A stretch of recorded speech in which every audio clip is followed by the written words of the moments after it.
Everyone, welcome to अक्षांश classes. तो आज हम डिस्कस करेंगे Rutherford nuclear model of an atom. तो देखो, लास्ट वीडियो में हमने पढ़ा था Thompson model of an atom. आज हम पढ़ेंगे Rutherford model.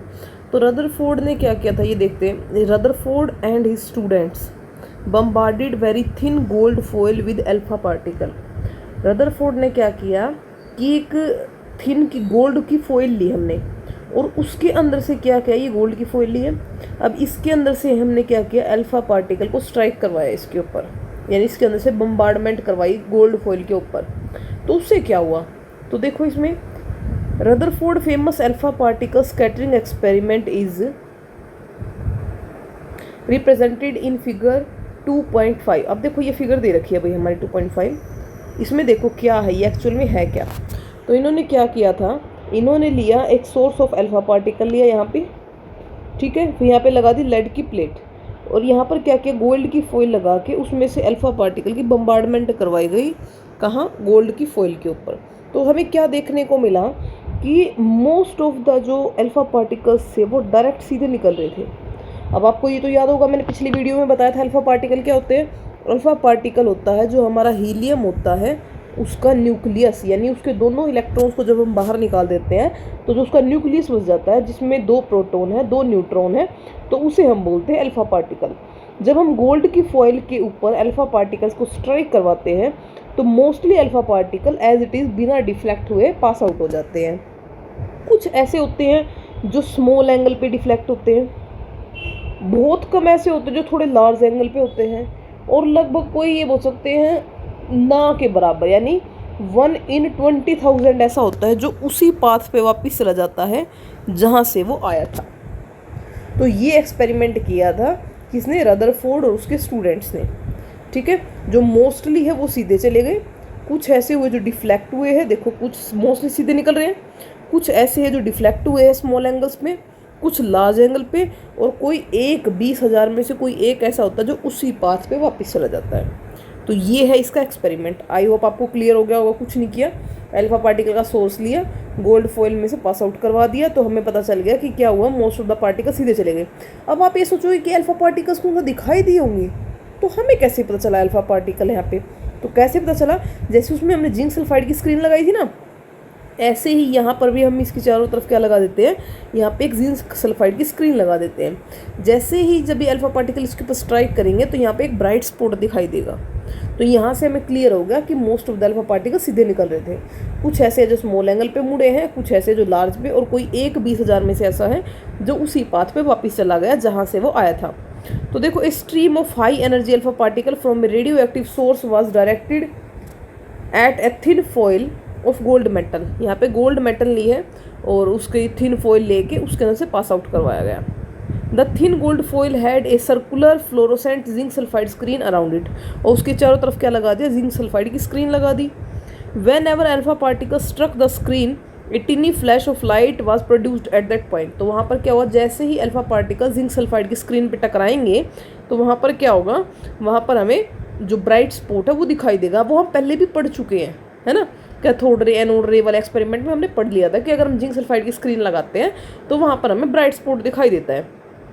The results of scattering experiment were quite unexpected. तो वहाँ पर जो हमें रिजल्ट मिले थे ना वो अनएक्सपेक्टेड थे। तो भाई ऐसा क्या हुआ कि जो अनएक्सपेक्टेड रिजल्ट मिले, तो जो थॉमसन ने अपना मॉडल दिया था ना, जब हम उसके साथ कंपैरिजन करते हैं इस एक्सपेरिमेंट का तो बहुत अलग रिजल्ट मिले।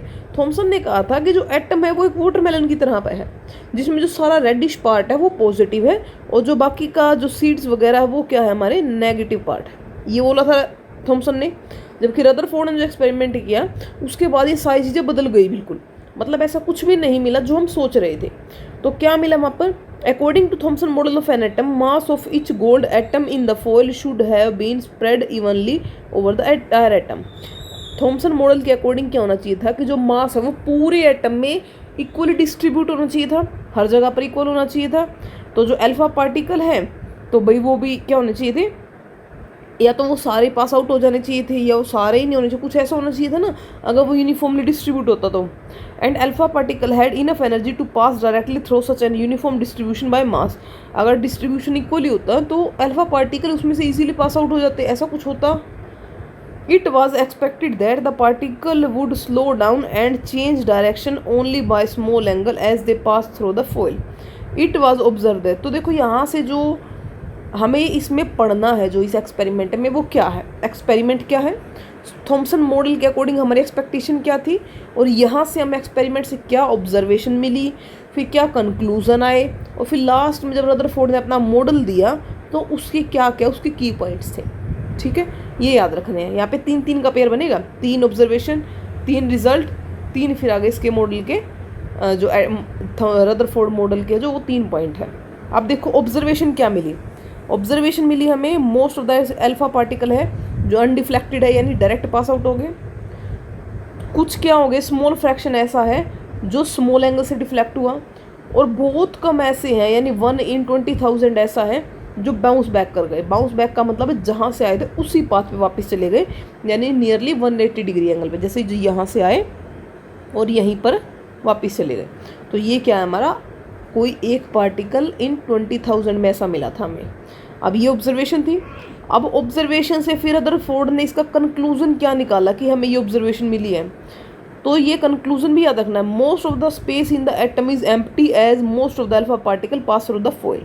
ये कह रहा है कि फर्स्ट पॉइंट से हमें ऑब्जर्वेशन से क्या मिला था कि अगर अल्फा पार्टिकल मोस्टली डायरेक्ट निकल रहे हैं, इसका मतलब क्या है कि एटम के अंदर, मान लो ये मेरा एटम है, ठीक है, इसके अंदर मोस्टली स्पेस ऐसा है जो खाली है, वहाँ से डायरेक्ट अल्फा पार्टिकल्स निकल रहे हैं, कोई फ़र्क नहीं पड़ रहा उनके ऊपर। उसके बाद सेकंड पॉइंट है, a few positively charge alpha particle were deflected, the deflection must be due to the enormous repulsive force showing that positive charge of an atom is not spread throughout the atom as Thomson has presumed. The positive charge has to be concentrated in a very small volume that repelled and deflected the positively charged alpha particle. जैसा कि Thompson ने कहा था कि positively charge uniformly distribute होता है, अगर ऐसा होता तो हमें ये रिजल्ट देखने को नहीं मिलता जो हमें रदरफोर्ड के मॉडल में मिला है। तो यहाँ पर क्या मिलता हमें कुछ और ही मिलता। अब यहाँ पे मिला हमें कि मोस्टली सीधे निकल रहे हैं। इसने कहा कि जो स्मॉल एंगल पे डिफ्लेक्ट हो रहे हैं ना, उसका रीज़न क्या है, उसका रीज़न देखो क्या है। मान लो ये है एटम, यहाँ पे है इसका न्यूक्लियस, न्यूक्लियस में हमें पता पॉजिटिव चार्ज होता है, तो जो इसके दूर दूर से जाएंगे वो तो सारे सीधे निकल जाएंगे। लेकिन अगर कोई ऐसा आ गया जो इसके पास से आ रहा है, तो अल्फा पार्टिकल क्या है, हीलियम 2 पॉजिटिव, ये भी पॉजिटिवली चार्ज है, इसमें भी पॉजिटिव है, तो पॉजिटिव में क्या होगा, रिपल्शन, और उसको क्या होएगा, थोड़ा सा डिफ्लेक्ट हो जाएगा। जो बिल्कुल सामने से आएगा तो वो तो भाई बिल्कुल सामने से आ रहा, तो वो क्या होगा, 180 डिग्री के एंगल पे डिफ्लेक्ट हो जाएगा। तो इस तरह से है। इसने बोला कि एटम जो है मोस्टली वो खाली है, उसमें एक छोटी सी जगह ऐसी है उसके बीच में जहाँ पर वो पॉजिटिवली चार्ज लाई करता है। ठीक है, अब देखो third point, calculations by Rutherford show that the volume occupied by the nucleus is negligible small as compare to the total volume of the atom. ये कह रहा है अगर हम एटम के कंपैरिजन में, मान लो ये मेरा एटम है, इसके कंपैरिजन में जब मैं न्यूक्लियस की बात करता हूँ तो उसका वॉल्यूम बिल्कुल नेग्लिजिबल है, ना के बराबर है। ठीक है, क्योंकि देखो जो रेडियस ऑफ एटम है वो है 10⁻⁻10 मीटर और जो न्यूक्लियस है वो है 10⁻⁻15 मीटर। ठीक है, तो बहुत ज़्यादा साइज़ का डिफरेंस है। तो ये बोला इसने, जैसे मान लो कि मैं ये बोल देती हूँ कि एक क्रिकेट की बॉल पड़ी हुई है ग्राउंड में, और वो ग्राउंड कितना है, उस ग्राउंड की रेडियस है लगभग 5 किलोमीटर। ये मैंने रेडियस बताई है। अगर वो कोई ग्राउंड है उसकी रेडियस 5 किलोमीटर है, ये रेडियस 5 किलोमीटर है, और इसके अंदर कोई एक बॉल पड़ी हुई है क्रिकेट की, तो ये कहता है कि न्यूक्लियस इतना छोटा है एज कम्पेयर टू एटम। ठीक है, ऑब्जर्वेशन आ गई, कैलकुलेशन जो कंक्लूजन्स थे वो भी चेक कर लिए हमने क्या है। अब देखो, अब आओ इसके मॉडल पे। अब मॉडल क्या कहता है, मॉडल के जो पॉइंट है वो क्या है। मॉडल का फर्स्ट पॉइंट देखो क्या है, the positive charge and most of the mass of the atom was densely concentrated in extremely small region. This very small portion of the atom was called nucleus by Rutherford. इसने कहा कि जो atom का जो मास है और जो उसका पॉजिटिव चार्ज है वो एक छोटे से डेंसली कंसनट्रेटेड स्पेस के अंदर लाई करता है जो उसके अंदर ही प्रेजेंट है एटम के, और उसको उसने बोल दिया न्यूक्लियस। अगर हमसे ये पूछे कि न्यूक्लियस की डिस्कवरी किसने करी थी, तो वो रदरफोर्ड ने करी है। उसके बाद क्या बोला, the nucleus is surrounded by electrons that move around the nucleus with very high speed in a circular path called orbit. Thus, Rutherford model of an atom resemble the solar system in which the nucleus play the role of sun and the electrons that of revolving planets. तो इसने बोला कि जो बीच में है वो है nucleus और जो इलेक्ट्रॉन्स हैं वो क्या करते हैं, रिवॉल्व करते हैं around the nucleus in a circular path, और उस सर्कुलर पाथ को बोला गया ऑर्बिट। ये वैसे ही है जैसे हमारा सोलर सिस्टम होता है, जहाँ पे न्यूक्लियस होता है उसकी जगह पर मान लो सन है, और जो प्लैनेट्स होते हैं वो एक तरह से हमारे इलेक्ट्रॉन्स की तरह है। ठीक है, इस तरह से इसने कंपैरिजन करके बताया। थर्ड पॉइंट है electrons and the nucleus are hold together by electrostatic force of attraction. जो इलेक्ट्रॉन्स है और जो न्यूक्लियस है वो कैसे कनेक्ट है एक दूसरे के साथ, इलेक्ट्रोस्टैटिक फोर्स ऑफ अट्रैक्शन से वो कनेक्ट है। ठीक है, थर्ड पॉइंट आया इसका ये। उसके बाद देखो atomic number and mass number. अभी एटॉमिक नंबर क्या है और मास नंबर क्या है ये मैं आपको बता देती हूँ। पर एटॉमिक नंबर क्या होता है, एटॉमिक नंबर को हम रिप्रेजेंट करते हैं Z से। ठीक है, इसको रिप्रेजेंट किया Z से। ये है क्या एक्चुअल में, एटॉमिक नंबर होता है नंबर ऑफ प्रोटॉन्स। क्या है, number of protons, number of protons, या ये बोल सकते हैं कि किसी न्यूट्रल एटम के अंदर number of electrons, neutral atom बोला है मैंने, आयन नहीं बोला, एटम के अंदर नंबर ऑफ इलेक्ट्रॉन्स क्या होते हैं वो भी उसका एटॉमिक नंबर होता है। फिर आता है मास नंबर। क्या होता है, मास नंबर को हम रिप्रेजेंट करते हैं A से। अब हमें पता है मास नंबर, मास कहाँ पर था, न्यूक्लियस में। न्यूक्लियस में कौन कौन है, प्रोटॉन प्लस न्यूट्रॉन, तो वो क्या कहलाएगा उसका मास नंबर। तो हमें यही पढ़ना है इसके अंदर। देखो, the presence of positive charge on the nucleus is due to the protons in the nucleus as establish earlier. The charge on the proton is equal but opposite to the electron. The number of protons present in the nucleus is equal to its atomic number. Atomic number क्या है, number of protons कितने present है किसी भी nucleus के अंदर। Nucleus के अंदर जितने प्रोटॉन्स होंगे वो क्या कहलाएंगे, उसके एटॉमिक नंबर। ठीक है, जैसे हाइड्रोजन में अगर 1 है तो 1 एटॉमिक नंबर है। सोडियम के अंदर 11 प्रोटॉन होते हैं तो उसका एटॉमिक नंबर 11 होता है। ठीक है, कैल्शियम उसका एटॉमिक नंबर कितना है, 20 है। क्यों, क्योंकि उसके अंदर 20 प्रोटॉन होते हैं। इस तरह से बताया इसने। ठीक है, अब देखो आगे एटॉमिक नंबर क्या है, एटॉमिक नंबर है number of protons in the nucleus of an atom या number of electrons in a neutral atom. ये बच्चे क्या करते हैं, नंबर ऑफ प्रोटॉन्स या नंबर ऑफ इलेक्ट्रॉन्स बोलते हैं, जबकि नंबर ऑफ इलेक्ट्रॉन्स तो कम ज़्यादा भी हो सकते हैं। अगर हमारा एटम है वो न्यूट्रल नहीं है, वो आयनिक फॉर्म में है, तो उस टाइम पे नंबर ऑफ इलेक्ट्रॉन्स चेंज हो जाते हैं। ठीक है, तो न्यूट्रल एटम के अंदर बात करनी है। While the positive charge of the nucleus is due to the protons, the mass of the nucleus due to protons and neutrons. अब हमें पता है जो पॉजिटिव चार्ज है न्यूक्लियस के अंदर वो किसकी वजह से, प्रोटॉन्स की वजह से, और जो मास है वो किसकी वजह से, प्रोटॉन्स और न्यूट्रॉन की वजह से। हम पढ़ चुके हैं इलेक्ट्रॉन्स का मास बहुत कम होता है as compare to proton and neutron. Proton और न्यूट्रॉन का लगभग इक्वल है, और जो इलेक्ट्रॉन होता है उसका मास उसके कंपैरिजन में काफ़ी कम होता है, इसलिए इलेक्ट्रॉन्स के मास को हम नेगलेक्ट कर सकते हैं। तो अब देखो, जब हम प्रोटॉन और न्यूट्रॉन की बात करते हैं ना, तो प्रोटॉन प्लस न्यूट्रॉन को न्यूक्लियॉन्स भी बोला जाता है। न्यूक्लियॉन्स क्यों बोला इसको, क्योंकि ये न्यूक्लियस के अंदर प्रेजेंट है। ठीक है, जो न्यूक्लियस के अंदर प्रेजेंट है उनको क्या बोलेंगे हम, न्यूक्लियॉन्स। और नंबर ऑफ न्यूक्लियॉन्स ही कहलाएगा हमारा मास नंबर। मास नंबर को किससे रिप्रेजेंट किया, ए से, जो क्या है number of protons plus number of neutrons. अब उसके बाद आता है आइसोबार्स एंड आइसोटोप्स। अभी आइसोबार क्या है, आइसोटोप्स क्या होते हैं। देखो, आइसोटोप क्या होते हैं, जिनका एटॉमिक नंबर सेम है बट मास डिफरेंट है, उनको हम बोलेंगे आइसोटोप्स। और आइसोबार क्या होते हैं, जिनका मास तो सेम है बट एटॉमिक नंबर अलग अलग है। अब आइसोटोप का एग्जांपल देखो, आइसोटोप के एग्जांपल देखेंगे हम तो फर्स्ट एग्जांपल आता है हमारा हाइड्रोजन वाला ही। हाइड्रोजन के 3 आइसोटोप एग्जिस्ट करते हैं, प्रोटियम, ड्यूटीरियम, ट्रीटियम। अब ये प्रोटियम क्या है, देखो प्रोटियम होता है हाइड्रोजन का वो आइसोटोप जिसका एटॉमिक नंबर भी 1 है और मास भी 1 है। क्यों ऐसा, क्योंकि इसके अंदर एक प्रोटॉन होता है और एक ही इलेक्ट्रॉन होता है। प्रोटॉन भी एक है, एक ही इलेक्ट्रॉन है, और 0 न्यूट्रॉन है, न्यूट्रॉन है ही नहीं इसके अंदर। उसके बाद आता है ड्यूटीरियम। ड्यूटीरियम में क्या होता है, एक प्रोटॉन, एक न्यूट्रॉन, एक इलेक्ट्रॉन। अब इलेक्ट्रॉन को काउंट नहीं करना हमें, जब मास नंबर निकालेंगे तो हमें सिर्फ प्रोटॉन को और न्यूट्रॉन को काउंट करना है। ऐसे ट्रीटियम की बात करेंगे, ट्रीटियम में क्या होता है, एक प्रोटॉन और 2 न्यूट्रॉन। ठीक है, 2 न्यूट्रॉन। तो इस तरह से होता है इसके अंदर। तो ये होते हैं हमारे आइसोटोप्स। ऐसे ही कार्बन की बात करेंगे, कार्बन की देखो आइसोटोप, कार्बन 12, कार्बन 13, कार्बन 14। ये लिखने का तरीका होता है, जैसे हम कार्बन है उसका सिंबल लिखा, नीचे लिखते हैं उसका एटॉमिक नंबर, ऊपर लिखते हैं उसका मास नंबर, ये इसका लिखने का तरीका होता है। ठीक है, तो कार्बन के 3 आइसोटोप है, 12, 13, 14। 12 वो है जिसके अंदर 6 प्रोटॉन है और 6 ही न्यूट्रॉन है। 13 कौन सा है, जिसके अंदर 6 प्रोटॉन 7 न्यूट्रॉन। 14 कौन सा है, जिसके अंदर 6 प्रोटॉन और 8 न्यूट्रॉन प्रेजेंट होते हैं। ठीक है, तो ये होते हैं हमारे आइसोटोप्स। अब आओ आइसोबार्स पे। आइसोबार क्या होते हैं, देखो एक सेकेंड। आइसोबार होते हैं हमारे जिनका ये बोल सकते हैं कि एटॉमिक नंबर तो अलग है बट एटॉमिक मास सेम है।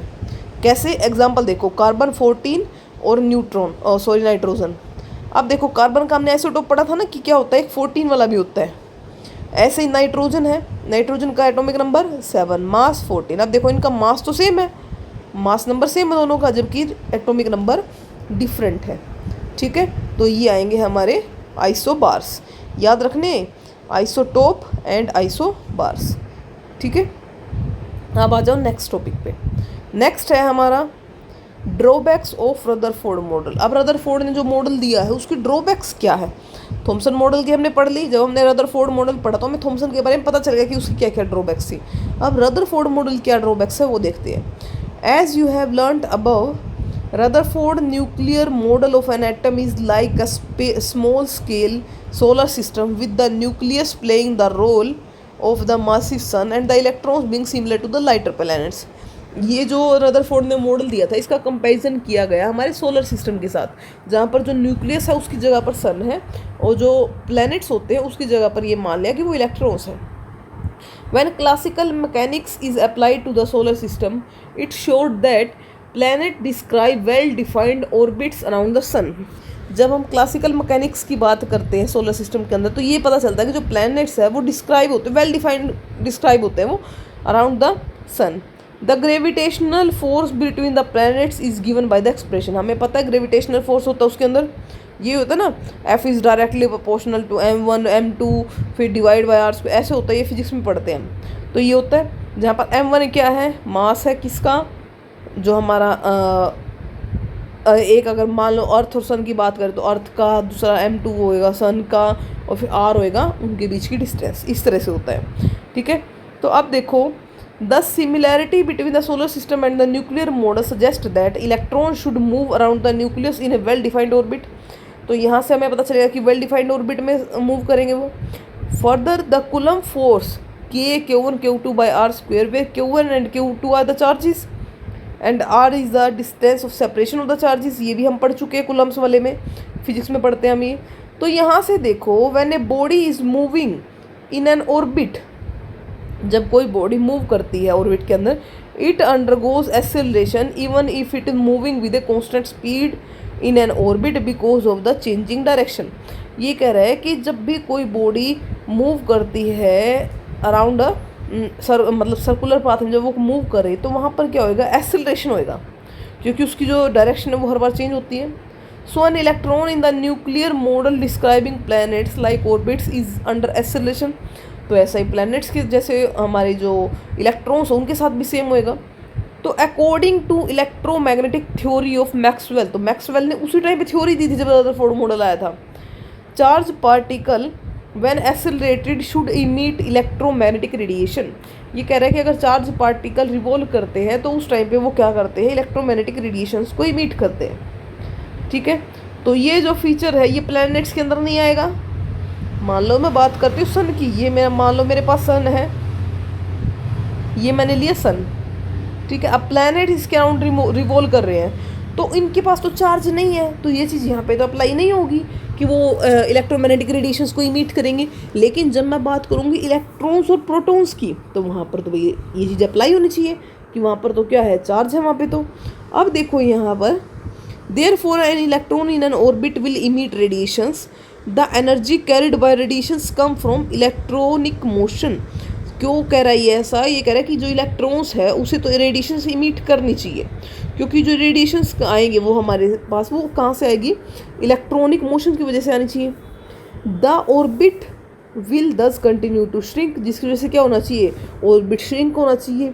इस तरह से होना चाहिए देखो मैं आपको अगर थोड़े शब्दों में बताने की कोशिश करूँ तो मैक्सवेल ने अपनी थ्योरी के अकॉर्डिंग ये कहने की कोशिश करी कि मान लो अगर बीच में न्यूक्लियस है, यहाँ पर इलेक्ट्रॉन रिवॉल्व कर रहा है, ठीक है, ये कह रहा है कि जब ये इसके चारों तरफ रिवॉल्व करेगा तो इलेक्ट्रोमैग्नेटिक रेडिएशंस को इमिट करना चाहिए इसे, और ये इमिट करेगा तो हर बार इसका पाथ है वो श्रिंक होना चाहिए, और श्रिंक होने के बाद ऐसा हो जाना चाहिए कि जो इलेक्ट्रॉन्स है वो न्यूक्लियस के अंदर गिर जाए, और अगर वो न्यूक्लियस के अंदर गिर गया तो इसका मीनिंग क्या है, एटम स्टेबल नहीं है।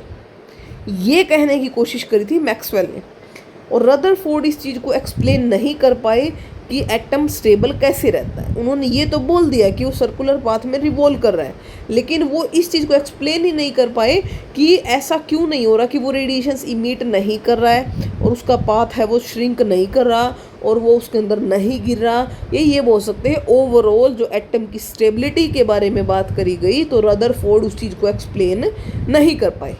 ठीक है, ये सारी बातें कही गई हैं यहाँ पर।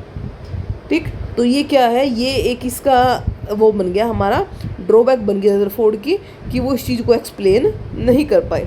ठीक है, if electrons were stationary electrostatic force between the dense nucleus and the electrons will pull the electrons toward the nucleus to form a miniature version of Thomson model of an atom. ये कह रहे हैं कि अगर ऐसा होता कि मान लो जो इलेक्ट्रॉन्स वो रिवॉल्व नहीं कर रहे, वो स्टेशनरी है, तो भाई वो फिर अट्रैक्ट करने चाहिए उसकी तरफ, न्यूक्लियस की तरफ। तो ये तो लगभग वैसा ही होगा जैसे थॉम्सन मॉडल है।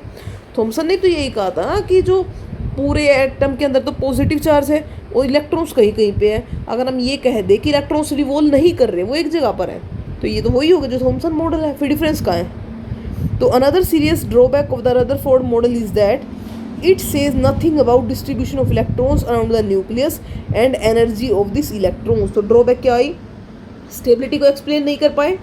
दूसरा क्या आई, वो डिस्ट्रीब्यूशन ऑफ इलेक्ट्रॉन्स को नहीं बता पाए कि वो किस तरह से डिस्ट्रीब्यूटेड है इलेक्ट्रॉन्स न्यूक्लियस के चारों तरफ और उनकी एनर्जी क्या है। ठीक है, वैसे रदरफोर्ड का मॉडल बहुत अच्छा है। देखो मुझे पर्सनली रदरफोर्ड मॉडल बहुत अच्छा लगता है, बहुत अच्छी अच्छी बातें बताई इसने, न्यूक्लियस के बारे में बताया और बहुत सारी अच्छी अच्छी चीज़ें बताई। लेकिन ड्रॉबैक्स कहाँ रह गई, एक तो वो स्टेबिलिटी नहीं बता पाए कि एटम स्टेबल क्यों है, और दूसरा क्या नहीं बता पाए कि जो एटम है उसके अंदर इलेक्ट्रॉन्स रिवॉल्व कर रहे हैं अराउंड द न्यूक्लियस, तो उनकी एनर्जी क्या है, ठीक है, और उनका डिस्ट्रीब्यूशन किस तरह से है, ये चीज़ें वो एक्सप्लेन नहीं कर पाए। ठीक है, तो अब हमारा नेक्स्ट टॉपिक आएगा फिर बोहर मॉडल, जो हम करेंगे अगली वीडियो में। Thank you and have a nice day.